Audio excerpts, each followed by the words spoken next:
آپ کے آقا غیب دا نبی صلی اللہ علیہ وسلم فرماتے ہیں انسان کی قبر کی رات کتنی بھیانک ہوتی ہے. پہلے تو قبر کا دن بھی دیکھیں, قبر کا دن بھی اندھیرے میں ڈوبا ہوتا ہے. جب قبر کا دن بھی اندھیرے میں ڈوبا ہو تو قبر کی رات کتنی بھیانک ہوگی. اس رات میں تمہیں بھی آنا ہے, اس رات سے ہمیں بھی سامنا کرنا ہے. ہائے مسلمان, جس نے اپنی زندگی کے لمحے لمحے کو گناہ کے لیے وقف کر دیا, غیبت, چگلی, شراب و کباب, جوؤں کے اڈے, خدا جانے کیا کیا گناہ ہماری زندگی میں ہے. میری قوم کے جوانوں, قبر کی پہلی رات کا ذرا تصور کرو جسے میرے آقا علیہ السلام نے بیان کیا ہے. محلے میں مہلت ملتی ہے تو تم کوڑیاں لے کر کے بیٹھتے ہو, تاش کے پتے لے کر کے بیٹھتے ہو, 3 پتی کا گیم لے کر کے بیٹھتے ہو. اللہ نے تمہیں اس لیے پیدا نہ کیا, خدا نے تو تمہیں قبر کو سنوارنے کے لیے, قبر کو جنت کے باغوں میں سے ایک باغ بنانے کے لیے پیدا کیا ہے. آقا علیہ السلام فرماتے ہیں قبر کی پہلی رات ایسی دردناک ہوتی ہے کہ مردے کو قبر چاروں طرف سے یوں دباتی ہے کہ اس کی پسلیاں ایک دوسرے میں مل جاتی. اور میرے آقا صلی اللہ علیہ وسلم نے صحابہ کو تصور دلانے کے لیے فرمایا, اپنے دونوں مبارک ہاتھوں کو یوں لیا اور فرمایا کہ جب قبر انسان کو دباتی ہے تو اس کی دونوں پسلیاں یوں آپس میں مل جاتی ہے. پسلی پر تھوڑی سی مار لگتی ہے تو ہم بے چین ہو جاتے ہیں.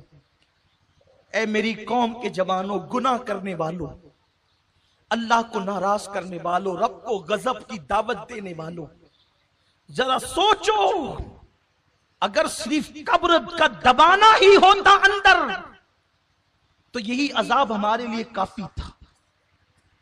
قبر دباتی ہے اور پسلیاں ایک دوسرے میں آپس میں مل جاتی ہیں. بیٹوں کا حال کیا ہے, بیٹیوں کا حال کیا ہے؟ کائنات میں سب سے زیادہ اگر کوئی کسی سے پیار کرتا ہے تو ماں اپنی اولاد سے پیار کرتی. جب بیٹے کو دفن کر دیا جاتا ہے تو بھی ماں اپنے پلوں سے آنسو پوچھتی ہے, لیکن جب بھاتی کا لقمے سامنے آتے ہیں تو وہ بھی 2 لمحے کے لیے اپنے مرحوم بیٹے کو بھول جاتے. لوگ تمہاری بھاتی کھا رہے ہوتے ہیں اور ادھر مردے کو قبر دبا رہی ہوتی ہے. قبر کو, آخرت کو بھول کر اپنی طبیعت کے مطابق زندگی گزارنے والوں, ذرا بتاؤ قبر کی اس تاریک وادی میں کون کام آئے گا؟ میرے آقا صلی اللہ علیہ وسلم فرماتے ہیں انسان کے مختلف دوست ہیں. انسان کا دوست مال ہے, انسان کے دوست اولاد ہیں, انسان کے دوست احباب ہیں, انسان کے دوست اعمال ہیں. مال کا حال تو یہ جیسے روح جسم سے نکلی ویسے ہی مال پرایا ہو گیا, وارثوں کا ہو گیا. دوستوں کا حال یہ قبر تک لایا اور چھوڑ کر کے ایسے چلے گئے جیسے پہچانتے ہی نہ تھے. لیکن اعمال انسان کی قبر تک جاتے ہیں. ہائے مسلمان, تو نے ان لوگوں سے دل لگایا, پہلے تو اس مال سے دل لگایا کہ جو قبر تک بھی نہ آنے والا تھا, ان احباب سے دل لگایا جو قبر میں چھوڑ کر چلے جانے والے تھے. اس اعمال پر تو نے محنت کیا کی, اس اعمال کے لیے تو نے کوشش کیا کی. مسجد میں آتا نہیں تھا اور آتا تھا تو حال یہ کہ ایسا لگے جیسے کوئی ڈنڈے برسا رہا ہو اور تو بھاگ جاتا تھا. جمعہ کے دن بھی آخر میں آ کر کے 2 رکعت پڑھ کر کے بھاگ جانے والوں, میرے آقا علیہ السلام فرماتے قبر دباتی ہے, پسلیاں دونوں ایک دوسرے میں مل جاتی ہیں. وہ منزل سے گزرنا ہے, تصور کرو. میرے آقا فرماتے قبر میں اندھیرا اتنا ہوتا ہے پہلی رات میں کہ سفید کفن ہونے کے باوجود انسان کو اپنے ایک ہاتھ کو دوسرا ہاتھ سجھائی نہیں دیتا. انسان کو اپنا وجود نظر نہیں آتا, اور نیچے مٹی, اوپر مٹی, دائیں مٹی, بائیں مٹی, آگے مٹی, پیچھے مٹی, مٹی ہی مٹی. اور اس کے بعد پھر اس پر عذاب قبر یوں مسلط کیا جاتا ہے. یہ کسی لیڈر کا قول نہیں کہ مسکرا کر کے بھلا دو، یہ کسی مولوی کا کہنا نہیں کہ شک کر سکو، یہ اس رسول کا فرمان ہے جو زمین پہ بیٹھ کر عرش پر نظر رکھتا ہے.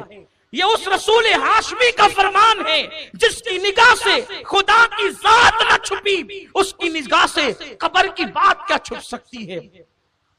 وہ عالم ما کان و ما یکون رسول جسے اللہ نے معلم کائنات، معلم انسانیت بنا کر کے مبعوث فرمایا، اس رسول کا فرمان ہے کہ ابھی قبر کی تاریکی چھٹتی بھی نہیں ہے کہ انسان پر عذاب قبر یوں مسلط ہوتا ہے کہ انسان جن جن چیزوں سے دنیا میں ڈرتا تھا وہ ساری چیزیں اس کی قبر میں بھیجی جاتی ہے جو اس کو ڈرا کر کے دہشت زدہ اور وحشت زدہ کرتی ہے. مثال کے طور پر دنیا میں کتے سے ڈرتا تھا تو کتے قبر میں آ کر اس کو ڈراتے ہیں، چپکلی سے ڈرتا تھا تو چپکلیاں ڈراتی ہے، چوہے سے ڈرتا تھا تو چوہوں کو بھیجا جاتا ہے اور وہ اس کو ڈراتے. سوچو گلی کے کونے پر کھڑے ہیں اور کتا آ جائے تو ہم دور بھاگتے ہیں. قبر کے اندر جب اس طریقے سے کتوں کو، چوہوں کو، چپکلیوں کو، سانپوں، بچھوؤں کو جب مسلط کیا جائے گا تو اس 2 گز زمین میں جہاں پر کروٹ بدلنے کے لیے جگہ نہیں ہے وہاں سے کہاں بھاگو گے؟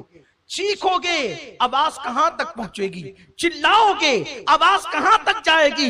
مسلمان تو کتنا نادان ہے، تجھے اللہ نے محمد الرسول اللہ جیسا نبی عطا کیا، تجھے اللہ نے قرآن مقدس جیسی کتاب عطا کی، تجھے اللہ نے اللہ اکبر ہدایت یافتہ بندوں کا دامن عطا کیا اولیاء کرام کا، لیکن تو نے دنیا دنیا دنیا اور دنیا کی موج مستی میں اپنا وقت ایسے گزار دیا کہ تو نے آخرت کی کوئی فکر نہ کی، قبر کی کوئی پرواہ نہ کی.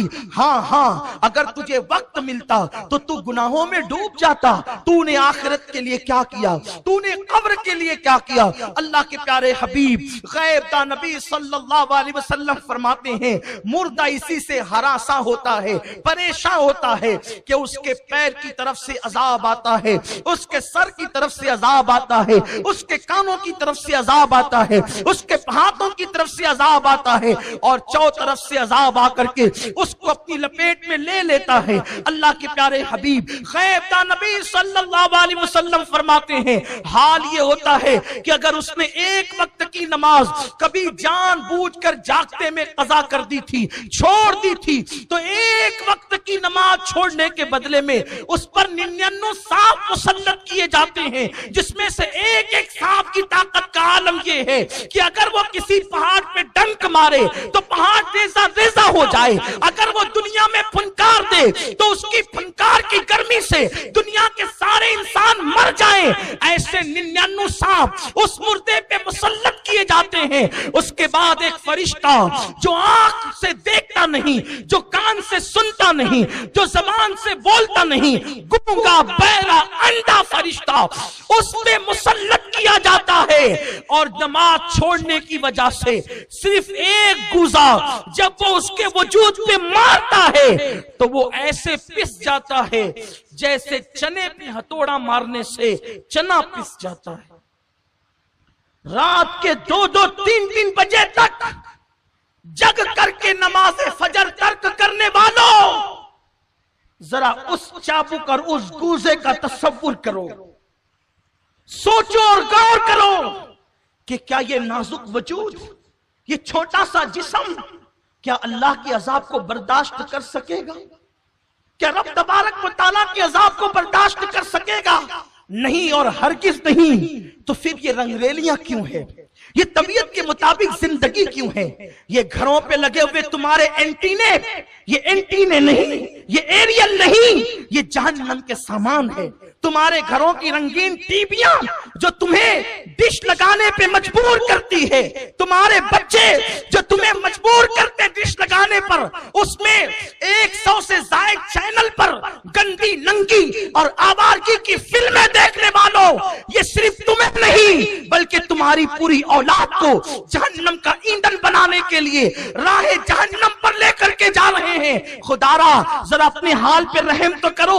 اگر یہ کہا گیا ہوتا کہ 1 سال کے بعد موت آئے گی تو شاید ہم 1 سال پہلے سدھر جاتے، 10 سال کے بعد موت آئے گی تو ہم 10 سال پہلے سدھر جاتے، لیکن موت نے تو کوئی وقت نہ دیا، کسی کو موقع نہ دیا۔ موت کب آئے گی، کیسے آئے گی، کس وقت آئے گی، کس حال میں آئے گی، اسے پر کوئی اطلاع کسی کو نہیں دی گئی۔ ٹی وی دیکھنے والوں، موبائل کو ہاتھ میں لے کر کے انٹرنیٹ پر گندے مناظر دیکھنے والوں، جس وقت تمہارے ہاتھ میں موبائل ہو اور اسی وقت اللہ نہ کرے تمہیں موت آ گئی، اس وقت جب تم گندے مناظر دیکھ رہے ہو یا فلمیں تم ننگی اور آوارگی کی دیکھ رہے ہو، اسی وقت تمہیں موت آ گئی تو تم اللہ کو کیا منہ دکھاؤ گے؟ مصطفیٰ جان رحمت صلی اللہ علیہ وسلم ارشاد فرماتے ہیں، جس کو جس حالت میں موت آئے گی وہ قیامت کے دن اسی حالت میں اٹھایا جائے گا۔ اللہ کے حبیب صلی اللہ علیہ وسلم فرماتے ہیں، بہت چھوٹی چھوٹی چیزیں جس کو لوگ سمجھتے ہیں اس پر بھی اللہ لوگوں پہ قبر میں عذاب فرمائے گا۔ میرے آقا علیہ السلام فرماتے ہیں کہ لوگ پیشاب کے چھینٹوں سے نہیں بچتے، اس بنیاد پر بھی اللہ ان کو عذاب قبر میں مبتلا کرے گا۔ اس حدیث کو پڑھنے کے بعد میں نے کتاب بند کی اور میں سوچنے لگا کہ اللہ کے حبیب صلی اللہ علیہ وسلم فرما رہے ہیں کہ اگر پیشاب کے چھینٹے پیروں پر آئیں اور لوگ پیشاب کے چھینٹوں سے نہ بچے تو بھی اللہ ان کو قبر کے عذاب میں گرفتار کرے گا۔ پیشاب تو اپنے پیٹ سے نکلی ہے، اب سے اپنے پیٹ سے نکلنے والی گندگی، اپنے پیٹ سے نکلنے والی غلاظت، اگر ہم اس سے نہ بچیں تو اللہ عذاب قبر میں گرفتار کرے گا، عذاب قبر میں مبتلا کرے گا۔ اور قبر کا عذاب کیا ہے؟ کفن چھین لیا جائے گا، جسم کو قبر کے کیڑے، سانپ اور بچھو کھائیں گے، پوری قبر کے اندر آگ بھڑکا دی جائے گی۔ یہ عذاب قبر کی کلکی سی جھلک ہے۔ میرے آقا صلی اللہ علیہ وسلم ارشاد فرماتے ہیں، قبر میں جو عذاب دیا جاتا ہے جو میں جانتا ہوں، اگر تمہیں بتا دوں تو تم گھروں میں رہنا چھوڑ دو اور پاگلوں کی طرح جنگلوں میں بھٹکنے لگو۔ حضور نے نہیں بتایا، صرف اشارہ کر دیا۔ اس کا مطلب یہ ہے کہ آقا جو جانتے ہیں وہ کوئی نہیں جانتا، اور یہ بھی میرے رسول کی شان کی بات ہے۔ حضور وہ سب کچھ جان کر بھی لوگوں کے درمیان محلے میں انسانیت کی حیثیت سے ہے۔ اس کا مطلب حضور کی عقل اور اپنی عقل دونوں برابر نہیں ہے۔ ہمیں پتا چلے تو ہم پاگل ہو جائیں، ارے لوگ بھیانک ایکسیڈنٹ دیکھ کر کے پاگل ہو جاتے ہیں، تو قبر کا عذاب سننے کے بعد جو کما کہو عذاب دیا جائے گا وہ کیسے برداشت ہو سکتا ہے؟ تو اللہ کے حبیب صلی اللہ علیہ وسلم فرماتے ہیں، اگر میں تمہیں بتا دوں مکمل طور پہ کہ قبر میں کیا ہوتا ہے تو تم ایسے گھلنے لگو گے جیسے نمک پانی میں گھلنے لگتا ہے۔ تم اپنی جگہ پر سلامت نہیں رہ سکتے، گھل جاؤ گے تم۔ وہ قبر ہے جسے دردناک عذاب کے حوالے سے اللہ کے حبیب علیہ الصلوۃ والتسلیم نے بیان فرمایا ہے۔ تو ایک معمولی سا عمل جس کو ہم کہتے ہیں پیشاب کے چھینٹوں سے نہ بچنا، یعنی کھڑے کھڑے کچھ لوگ پیشاب کرتے ہیں تو پیر پہ چھینٹے آتے ہیں، کچھ لوگ بیٹھ کر بھی بے احتیاطی سے کرتے ہیں تو بھی پیشاب کے چھینٹے آتے ہیں۔ تو پیشاب کے چھینٹوں سے نہ بچو تو بھی انسان عذاب قبر میں گرفتار ہوگا۔ حیرت ہے، جتنا زیادہ ناپاک پیشاب ہے اس سے زیادہ ناپاک گناہ ہے۔ گناہ اور پیشاب کی ناپاکی میں زمین آسمان سے بڑا فرق ہے۔ کیونکہ پیشاب اگر کہیں لگ گیا پانی ڈال دو تو پیر پاک ہو جائے گا، بدن پاک ہو جائے گا، لیکن اگر گناہ کا دھبا لگ گیا تو 7 سمندر کا پانی بھی گناہ کا دھبا نہیں دھل سکتے۔ تو پیشاب اگر ناپاک چیز پیر پہ لگ جائے اڑ کر کے اور کوئی اس سے نہ بچے، احتیاط نہ کرے، تو اللہ عذاب قبر میں گرفتار کرے گا۔ تو اس سے زیادہ ناپاک تو گناہ ہے۔ وہ کوئی گناہ میں ڈوبا رہے، اور وہ بھی وہ گناہ نمازوں کا ترک کرنا، جوا کھیلنا، تاش کے پتے کھیلنا، محلے کی لڑکیوں پہ بد نظری کرنا، پڑوسیوں کے حقوق دبانا، غصب کرنا، ایک دوسرے کے حقوق ادا نہ کرنا، ماں باپ پہ ظلم کرنا، ماں باپ پہ زیادتی کرنا، بیوی پہ ظلم کرنا، بیوی پہ زیادتی کرنا، اولاد کا حق ادا نہ کرنا، کتنے بڑے بڑے جرائم ہیں۔ اس سے بچنے کی کیا صورت ہے؟ اور ایک اہم بات، پیشاب اپنے پیٹ کی غلاظت ہے، وہ نکلی اور پیر پہ پڑی اور ہم اس سے نہ بچے تو عذاب قبر میں گرفتار ہوں گے۔ اور جتنی زیادہ ناپاک پیشاب ہے اتنا ہی ناپاک شراب بھی ہے، دونوں کی ناپاکی برابر برابر، یعنی کہ پیشاب کا پینا اور شراب کا پینا دونوں ایک ہے۔ یہ میں کوئی لطیفہ نہیں کہہ رہا ہوں، میں آپ کے سامنے اس کی شرعی حیثیت بیان کر رہا ہوں کہ شراب اسلام میں اتنی ہی ناپاک مانی گئی ہے جتنا کہ پیشاب ناپاک ہے۔ تو مجھے بتاؤ، اگر پیشاب کے چند چھینٹے بدن پہ لگ جائیں تو انسان اللہ کے عذاب میں گرفتار ہوتا ہے، تو جو لوگ پیشاب کی طرح ناپاک شراب اپنے منہ کے اندر ڈالیں اور اپنے پیٹ میں ڈالیں تو ان پر کیسا عذاب ہوگا؟ ان پہ عذاب کی کیفیت کیا ہوگی؟ ان پہ عذاب کی سختی کیا ہوگی؟ میرے آقا صلی اللہ علیہ وسلم کے دیوانوں، آیت مبارکہ کا آخری ٹکڑا، اب میں اس پہ نہیں پہنچ سکوں گا، بس ایک بات عرض کر کے اپنی گفتگو مکمل کروں، شاید کسی کی زندگی میں انقلاب پیدا ہو جائے۔ خدا کے لیے اپنی قبر کی تیاری کرو، قبر میں کسی نے نہیں آنا، نہ کسی مولوی نے، نہ کسی خطیب نے، نہ کسی مقرر نے،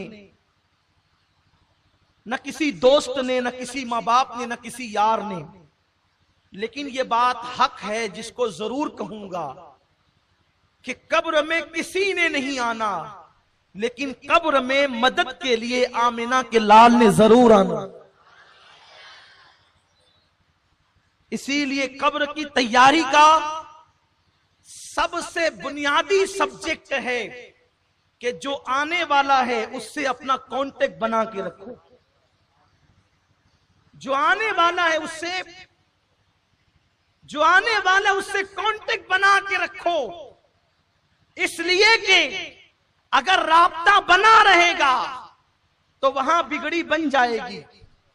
قبر اندھیری ضرور ہے، قبر میں تاریکی ضرور ہے، قبر میں سانپ اور بچھو ضرور ہیں، قبر میں عذاب ضرور ہے، قبر میں آگ ضرور ہے، قبر کا دبانا ضرور ہے، قبر کا بے قرار کرنا ضرور ہے، قبر کی وحشت ضرور ہے، قبر کی دہشت ضرور ہے، سب چیزیں حق ہیں، لیکن اس کے لیے ہے جس کی قبر میں آمد مصطفیٰ نہیں ہے۔ جہاں وہ آ جائے تو پھر اندھیرا کیسا قبر میں لہرائیں گے تا حشر چشمے نور کے جلوہ فرما ہوگی جب طلعت رسول اللہ۔